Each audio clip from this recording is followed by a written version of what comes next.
Pokemon Scarlet and Violet might be the most broken Pokemon games when it comes to shiny hunting. And now, finding a shiny Pokemon is the easiest it's ever been, thanks to the performance update on the Switch 2. So I had the goal of not just beating Pokemon Scarlet with only shiny Pokemon, I'm gonna hunt a brand new shiny in between every single main story quest, every gym, Team Star boss, and Titan Pokemon. And I'll be using each new shiny in the preceding fight. And I'm gonna let you in on a little secret. I found way more shinies than I really needed to beat the game. We start the game off with 2 hours of no shiny. But after 2 hours of A-Button Simulator through the Shiny Lock starters, we finally actually get to play the game. The first shiny I wanted to get would be a Fire type. Not just perfect because it's a starter type, but it would also be extremely helpful in the first 2 gyms. Better yet, a Flying and Fire type. And lo and behold, there is a Flying and Fire type Pokemon that's fully evolved from the start. And also just so happens to be one of the raddest shinies ever made. Bileform Oricorio. Thanks to the power of level 3 Sparkling Power Sandwiches, I was able to quickly find and catch Viola, my shiny Oricorio. This would have been the perfect start until I realized Viola doesn't actually get a Fire-type move until Revelation Dance at level 40. But it actually didn't matter since Flying is still super effective on both Bug and Grass. And trust me, it was beyond super effective on Katie's Pokemon, who all went down to 3 one-hit KOs in a row. And the taste of victory from beating the first gym was almost as sweet as this cookie that she baked for me. Really good. Next up was the Rock-type Titan Cloth, who obviously we weren't going to want to use Viola against, considering her 4 times weakness to Rock. Instead, I found a regular Wooper, a little blue mudfish who is definitely a water and ground-type Pokemon, and who I used to fight the Cloth. For some reason, he only had ground and poison type moves. I don't know what that was about, but he still managed to take down the Titan Cloth without even breaking a poisonous sweat. Then, after leading an army of Sunflora who finally weren't running at 5 FPS, I fought Brassius, who was once again a literal breeze to beat thanks to Viola, but only because I reduced her weakness to Sudowoodo's Rock Throw with a Fire Terrestrialization, bringing it from 4 times effective to 2 times. Not perfect, but just enough to get the job done. Now hold up, I know what you're thinking. I did say I was gonna beat the game using a shiny that I caught in between every single fight, and I may have forgotten to do that for Brassius. But the thing is, I didn't actually come up with that idea until right after this fight.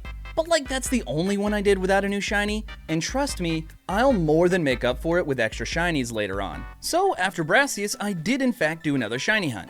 And while looking for sandwich ingredients, I found out that they actually limit the ones you're allowed to have early on in the game, with a pretty limited selection at the grocery stores. So that meant I was limited in what types of Pokemon I could hunt for. Luckily though, I was able to make a sandwich for the strongest type in the game, Fairy type. So I went and hunted for one of the best Fairy type shinies, Marill. And less than 15 minutes later, I found Snoop Mouse, the greened out Marill. While I still had plenty of the Fairy Sandwich active, I thought it would be a waste not to go ahead and hunt for another shiny. So I hunted for Impidimp in the lag-free thicket. And I did find a shiny, just not a shiny Impidimp. But it was way too high level, unfortunately, so I had to put him in jail for a while. You'd think Snoop Mouse should be the one going to jail, depending on Paldea's laws. But considering the artist who's a grass user is fine, Snoop Mouse should be safe. After that, I trained up the mouse and evolved her into a Azumarill, and then found out that unfortunately, she didn't have huge power, which I knew was going to be a pretty big issue. I couldn't even rely on her special attack because that was even worse. I mean, you know it's a problem when you can't Oko a Numel with a water type move. But that meant she wasn't great as a fairy type, since all her fairy moves were special at that time. So Giacomo turned out to be actually a pretty difficult fight. Like, look how much that Water Terra Aquatail did. I am so happy to use the beautiful golden egg that is shiny Azumarill, but man, this kinda sucks. Eventually, through a team effort from all 3 shinies, we were able to successfully take down the Starmobile, but mostly thanks to Bloopy having evolved into Clodsire and maybe possibly being just a tad over-leveled. Now is probably a good time to mention that this isn't really a difficulty challenge. Instead, I wanted the focus to be on getting the most incredible shinies possible, and not all good shinies are necessarily good usable Pokemon. I also wanted to get shinies that weren't nearly impossible to find or spawn in the first place. So this next hunt showed off just how easy shiny hunting can be in this game when you can isolate certain Pokemon spawns, and have a busted level 3 sandwich. There were so many Cufant that I literally had to jump over them just to make it through. I haven't seen that many elephants in one place since I went on the Dumbo ride at Disney World when I was 4 and 24. This hunt literally only took 6 minutes, and Banana Candy, the yellow Cufant, was added to the squad. The name is because he looks like Runts, those little fruit candies, but just the little yellow banana ones. But I couldn't call him Runts because he's not all of them, he's just the banana ones. Plus Runts means small, and he is elephant, so that also just didn't make sense. So, Banana Candy it is. In the first rival fight, he was the only one to be able to one-shot any of Nemona's Pokemon, compared to the 3 entire play roughs it took for Snoop Mouse to be able to take down Quaxwell. I don't need it. I don't need it. Luckily though, Snoop wouldn't be coming to the fight against Iono for obvious reasons. Instead, Banana Candy took the lead, and took care of her Wattrel, but fainted to Belly Bolt. I sent out Bloopy next, and I wish I had had a setup move to sweep, because with Bloopy's Water Absorb against Water Gun, the Belly Bolt literally couldn't touch him. While I didn't have any offense to set up, I could set up my special defense, which didn't do anything against the physical attacking Luxio, but he wasn't really a threat anyways. But it did work very well against Miss Magius, and gave me the opportunity to poison jab my way to victory. Inspired by Iono's electric types, and with the flying type boss coming up next, but even more than that, realizing I should probably get a Gen 9 Pokemon on my team for this Gen 9 game, I went and hunted for the adorably cotton candy pink Pomo, which took no time at all to find, catch, and name him Clear.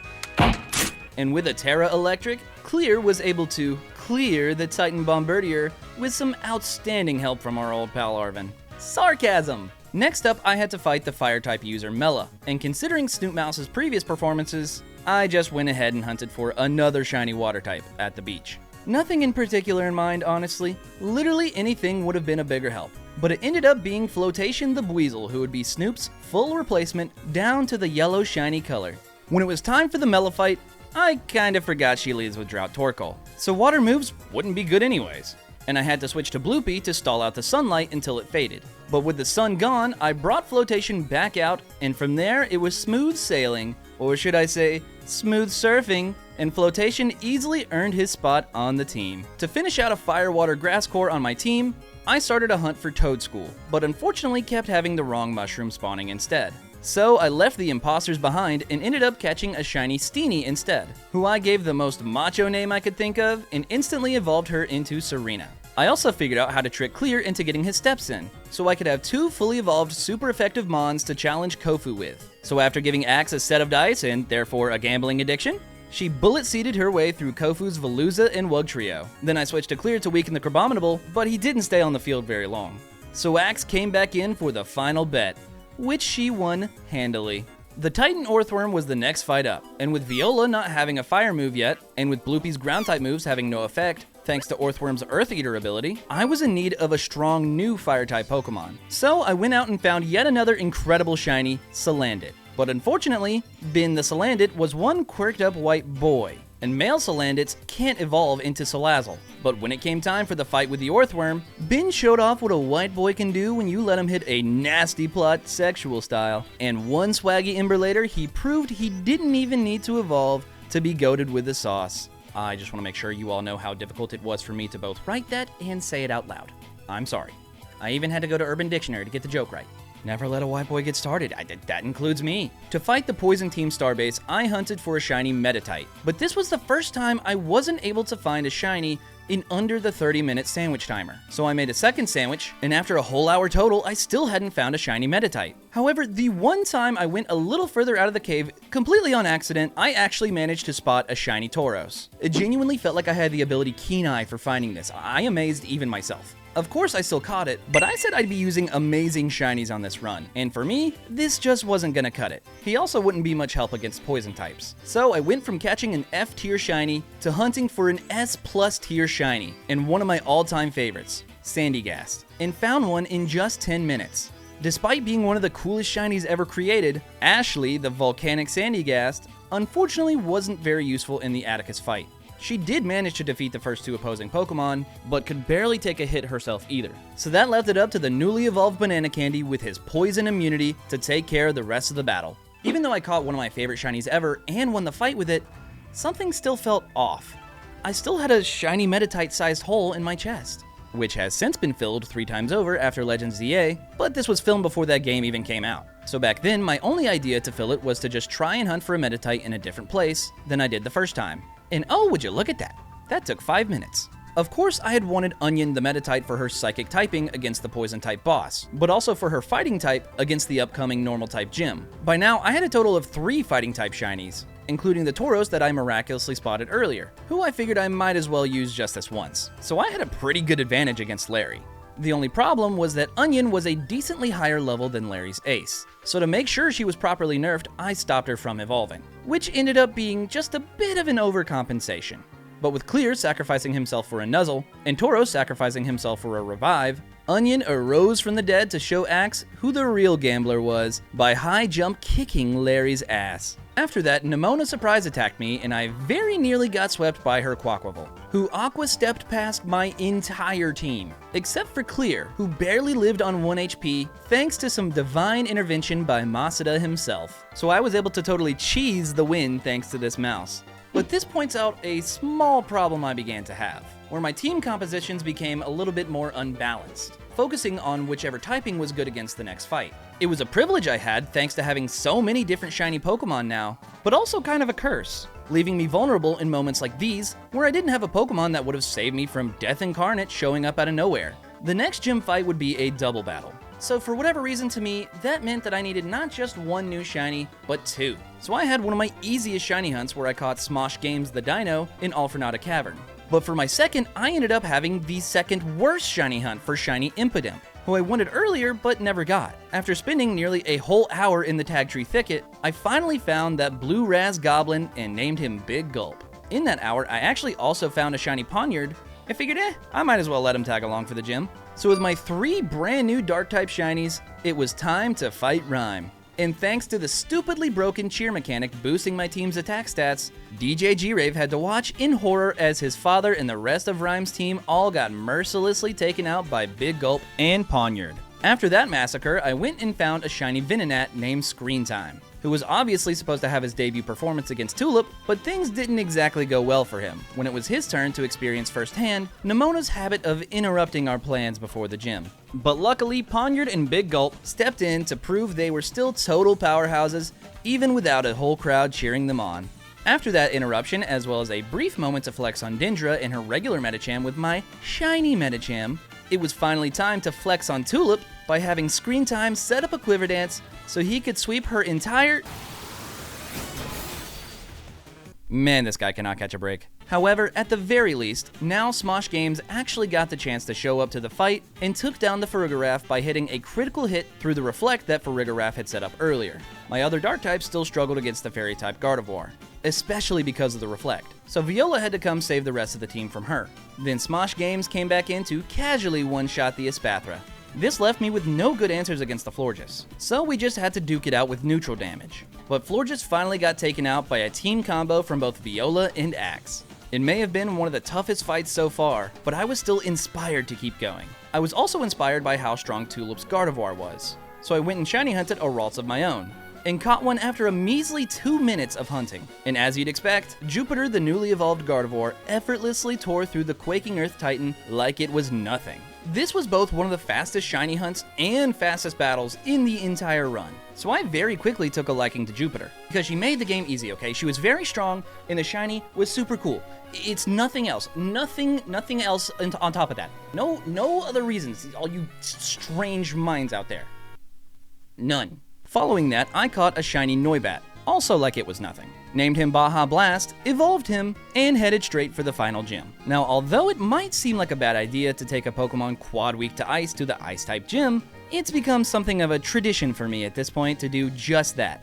Baja easily burned through Frosmoth with Flamethrower, and thanks to an extremely lucky Icicle Crash miss, he got to 2-shot the Beartic. Even after he tagged out with Clear, luck was still very much on my side, as Clear was able to hit a critical hit close combat on the Satitan. And against Altaria, I sent out my own bird. And finally, on the last gym after all this time, I got to use Viola's one and only Fire-type move with the Fire Terrestrialization to take out the Altaria.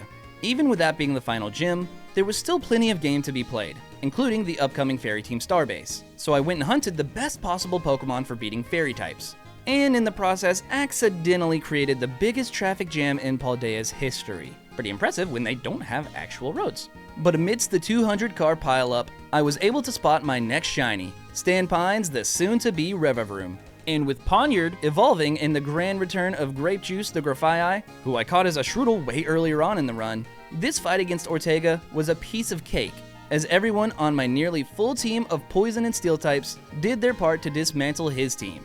And when it came time for the cars to race, it was me and Stan who left Ortega in his Starmobile in the dust. To finish off Team Star's final base, I went ahead and hunted for my own fighting type to brawl with Ares fighting type Pokemon. And after 20 minutes, I was able to find a shiny Hawlucha, and I named her Lois. In a brief 0 minutes after catching that, I turned around to see there was miraculously a second shiny Hawlucha there too, who I assumed was Lois's husband, so I caught him and named him Peter. You know what they say, lucky there's a family guy. And I am definitely lucky to have gotten this shiny. And now with Peter on the squad, and with how late it was into the game with so many shinies caught, I now had a full team of 6 shiny Pokemon, all super effective against fighting types. And so everyone began taking a turn absolutely bodying each one of Ares' Pokemon, in classic one-hit KO fashion, except for Peter, who showed a little mercy on her Lucario, but still made sure to get the KO, and he weakened the boss fight Starmobile enough to let Baja Blast finish the job. That left only one final main mission to be completed before the endgame, which meant just one final shiny to catch. And I wanted to make sure to finish strong and really end with a bang by shiny hunting for one of the best shiny Pokemon ever, Haxorus. And finish strong we did, as the Axew showed up after just a few minutes. So I caught her and immediately evolved her. And we welcomed Jessica the Haxorus to the team, our real dragon who will face the false Dragon Titan. Okay, well she did face the false Dragon Titan after she let Axe do the hard part of taking down the Dondozo. But Jessica totally showed up that sushi chef Dondozo by showing off her own sushi skills, using her blades to thinly slice through the Titan Tatsugiri to make some of the most outrageously delicious sushi I've ever had. I mean, it was big on the flavor. Is sushi chef's kiss. That's probably enough puns for one day. With all 18 main story battles completed, it was time to pick out an all-star team of shiny Pokemon to challenge the final bosses of the game with. And with all the different incredible shinies I've caught along this journey, picking out a team of just 6 among all of these choices was probably the hardest thing I had to do for this entire run. But the team I decided on had the Fire Water Electric core of Viola the Oricorio, who was basically my starter, so of course she'd be sticking around until the end. Then there was Flotation the Floatzel, my best water type, and Clear the Palmo. It was between him or Axe, and Axe would have given me a proper Fire Water Grass core, but I mean, who can deny that adorable face? It's so fuzzy, so cute. Another Pokemon I got a little too attached to was Banana Candy. I don't even like Copperajah that much, and the shiny wasn't like the best either, but he kinda just always pulled through for me when I needed him to, and he'd been there for most of the run. For the last 2, I had Jupiter the Gardevoir and Jessica the Haxorus, because they're both just very well-rounded Pokemon with great stats, typings, and move pools. And so, with my final team assembled, it was time to take on the Elite Four. Rika gave us absolutely no trouble, as we were able to take down all of her Pokemon with 2 hits per Pokemon at the most, even when it was just neutral damage.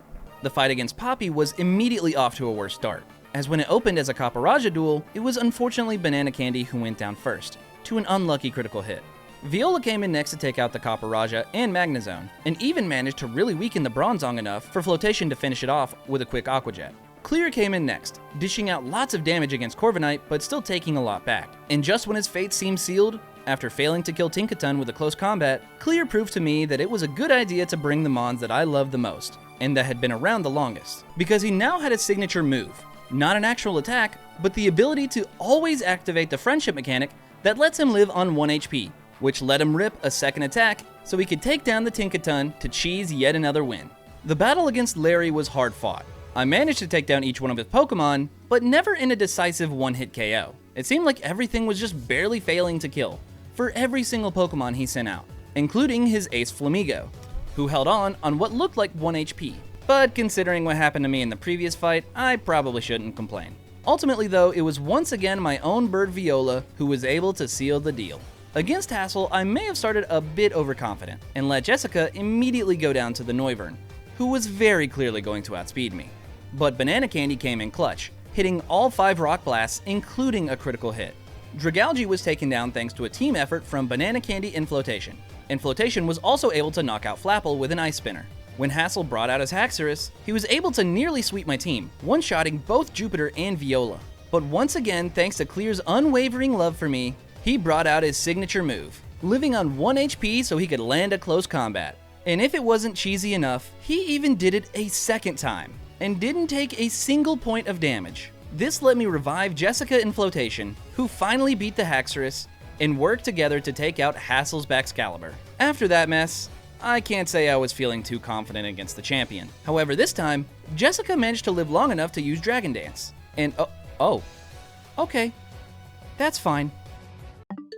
Attempt number 2 then. This time I went straight for Crunch, but that still didn't do enough. So Banana Candy had to finish Espathra off, only to get taken out by her Avalugg, but Viola was able to avenge him with a Revelation Dance. Against her King Gambit, Clear managed to get a 1-hit KO, and on the other hand, Go-Go had to be whittled down in 3 hits from 3 different Pokemon. Then Clear barely missed out on getting a second one-shot in a row on Veluza, and Flotation came to remind him how it's done, one-shotting the Glamora.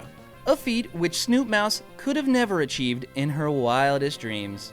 After defeating Geeta, it was time for the real champion, our rival Nemona, and already things were off to a better start. But when it was Pawmot versus Pawmot, I wish I could say it was my shiny one who came out on top. But unfortunately, having an attack decreasing nature makes things a bit more of an uphill battle. But her Pawmot was down just enough for Flotation to easily avenge Clear. The Dunsparce was taken out by a lucky flinch air slash from Viola, which allowed me to Revelation Dance for the KO, and Jupiter came in to Moonblast her Goodra. But Goodra's special defense is super tanky, and she still had to take a Sludge Bomb, so I swapped to Banana Candy to eat up the Sludge Bomb and take the KO. Then Viola was able to one-shot her Orthworm, and finally it was time to fight the Quaquaval with Jessica. So we both terastallized, and I hit my Dragon Claw and laughed as she used the not very effective Aqua Step, which raised her speed and let her take the kill with Ice Spinner. But Clear passed on his special ability to Jupiter, who lived on 1 HP, to take out the Quaquaval with an Energy Ball. We may have defeated the Elite Four and both champions, but Jessica has still failed to set up for a single Dragon Dance sweep. Luckily though, our next opponent was Penny, who starts with the infamously offensively weak Umbreon, which gave us plenty of chance to set up Dragon Dances and sweep through her whole team of evolutions. Except for Sylveon, but you know what, it's close enough. Congratulations Jessica, you finally did it. Of course, we also had a small talk with Arvin, who with a little bit of peer pressuring, convinced us to all go down to Area 0 with him, to discover the truth about his crazy robot mom, who he thinks is just his crazy regular mom. After we get to Area 0, I immediately peace out back to Paldea to make a sandwich to try and hunt for one last shiny, only to come back and see that my sandwich did not work at all. So with Koraidon locked inside his Pokeball, I did the walk of shame all the way back down and found out Arvin's robot mom was very mad at me for not sharing my sandwich, but me and my team of shinies were ready for this. And we demolished her team of Paradox Pokemon. Well, all of us except for Jessica. So Jupiter came to bail her out and landed the final KO with a very super effective Moonblast. And with that, I can confidently say, no, you can't actually beat Pokemon Scarlet with only shinies. Because after you beat the Professor, your Koraidon comes in and he's not shiny, but you have to use him. And he effectively ruins the whole challenge. You know, I just did this exact same kind of run in Legends ZA, and I'm starting to notice a pattern here. But hey, at least we had some very shiny fun along the way. No thanks to Koraidon. Thank you all so much for watching. Stay tuned for many more shiny hunting videos and shiny only playthroughs just like this. And I'll see you all in the next hunt.